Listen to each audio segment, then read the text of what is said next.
Hoje eu vou resolver uma bateria de questões de administração geral para que você seja aprovado no seu cargo de assistente administrativo. Sem enrolação e indo direto ao ponto, vamos lá para as questões de prova. Olha só o que diz a primeira questão do Instituto Verbena. Dentre as funções da administração, aquela que procura distribuir o trabalho, a autoridade, os recursos entre os membros da empresa para que estes alcancem os objetivos estabelecidos eficientemente E aqui nós temos algumas alternativas. Galera, dentro da matéria de administração geral, nós estudamos as funções administrativas. Professor, quantas são essas funções? São 4. Eu vou lembrar aqui com vocês. Planejamento, organização, direção, também chamado de liderança, e controle. Grave isso para sua prova que isso vai cair. O objetivo da função de organizar é criar condições para que os objetivos estratégicos possam ser alcançados, trocando por miúdos. Organizar é arrumar os recursos humanos e também os recursos materiais em uma determinada ordem, para ficar fácil. A organização é a função da administração responsável pela distribuição de tarefas e de recursos. E ela também diz quem tem autoridade sobre quem. Ela vai mostrar a hierarquia. Logo, dentre as funções da administração, aquela que procura distribuir o trabalho, a autoridade e os recursos entre os membros da empresa para que eles possam alcançar os objetivos é justamente a organização. Por isso, nós encontramos essa informação na alternativa A, que é o gabarito da nossa questão. Próxima questão, uma questão da banca Coppev, olha só o que ela diz. As organizações formais legalmente constituídas são compostas por estruturas formais e informais. E aqui nós temos um quadro com algumas características da estrutura formal e da estrutura informal. Olha só o que diz a questão. Relacione a segunda coluna de acordo com a primeira coluna e assinale a alternativa que contém a sequência correta. Quando nós falamos da estrutura formal, a gente está falando da organização oficial da empresa, ou seja, as regras, a hierarquia, a autoridade e até a responsabilidade. Agora, quando nós falamos da estrutura informal, a gente está falando daquela que nasce espontaneamente das relações sociais ali dentro da empresa. Por isso, a gente vai fazer uma análise aqui para entender qual se relaciona com qual. Olha só, a primeira característica diz o seguinte: deliberadamente planejada. Qual que é, pessoal? É a estrutura formal. Anote aí no seu caderninho. Depois, segunda característica, representa funções, atividades e cargos. Cargos estabelecidos, bem definidos, aonde que nós encontramos? Na estrutura formal. Terceira característica, foco nas pessoas, multiespecialização e generalização. Nós encontramos isso dentro da estrutura informal, onde as pessoas são o centro, existe ali uma troca de informações, ou seja, multiespecialização, não há cargos enrijecidos. E generalização, o mesmo funcionário consegue ali ter uma visão geral, porque ele consegue fazer esse diálogo com essa relação ali de trabalho. Depois temos outra característica, fruto da interação social. É uma característica da estrutura informal e também sujeita a controle. Olha só, essa outra característica é característica da estrutura formal, que tem um controle mais rígido, tem cargos definidos, você tem que prestar contas, enfim, é a estrutura formal. E aqui a gente tem a última característica, representa competência e relações políticas. Olha só, pessoal, essa competência aqui é justamente uma característica onde você vai desenvolver as suas habilidades. Isso é muito mais evidente dentro das estruturas informais, onde você permite a criatividade do colaborador. Essas relações políticas, elas têm a ver com as trocas de modo a criar alianças internas ali. Isso tem a ver com relações políticas, tá bom? Então, o gabarito da nossa questão da banca Coppev é aquela que nós encontramos na alternativa B. Próxima questão da banca Coppev, olha só o que ela diz, pessoal. O macroambiente é um sistema abrangente que envolve as organizações. Qual dos fatores faz parte desse sistema?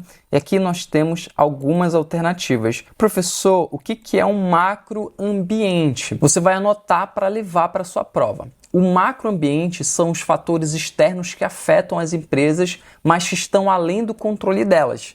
Eles vão influenciar muito no sucesso ou no fracasso dessa empresa. Quais são esses fatores, professor? Olha, eu anotei alguns fatores aqui para você.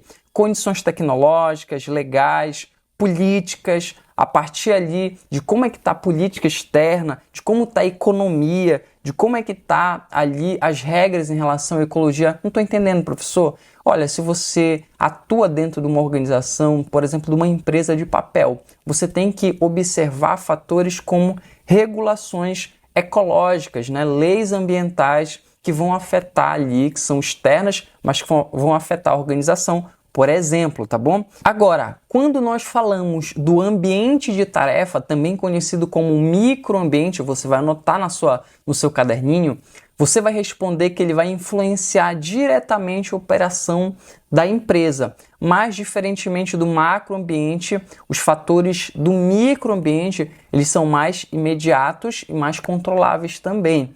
Professor, não sei quais são esses fatores do microambiente. Fala para mim, eu vou falar. Olha só, alguns fatores do microambiente são, por exemplo, fornecedores, clientes, usuários, concorrentes. Você pode encontrar na sua prova o termo stakeholders, né? Entidades reguladoras fazem parte do microambiente. A única alternativa que traz justamente esse fator do macroambiente é a alternativa B, que fala sociais, englobando tradições culturais, ideologias, valores, crenças, mitos, entre outros. Isso aqui está fora do controle da empresa, é algo externo à empresa, por isso é o gabarito da nossa questão. Próxima questão da banca OCP, olha só o que ela diz. Qual é o significado de organização como função administrativa e parte integrante do processo administrativo? E aqui nós temos algumas alternativas. Galera, a questão trouxe aqui uma das definições de organização trazida por Chiavenato, que é um dos principais autores aí da administração.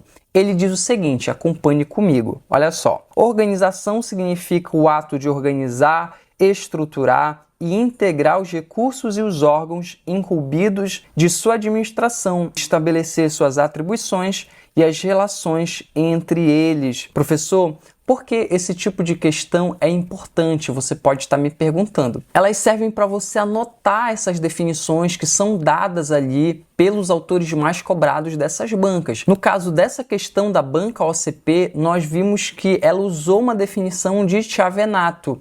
Logo, se eu vou fazer a prova para essa banca, eu vou estudar a linha desse autor. É assim que se estuda para a prova.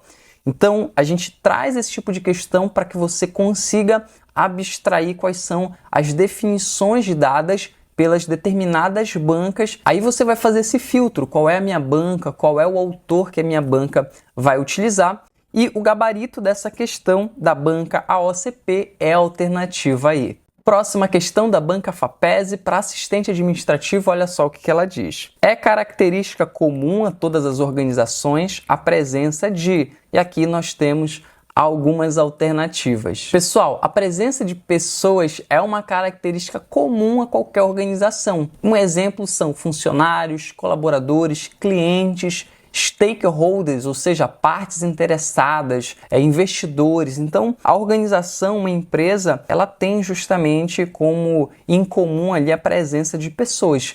Nem toda empresa tem tecnologia avançada, nem toda empresa ainda trabalha com inteligência artificial, com muitos computadores e também com recursos abundantes. Logo, o gabarito dessa questão da banca FAPESE é a alternativa C. Próxima questão da banca Cefet Minas para assistente administrativo, olha só o que ela diz.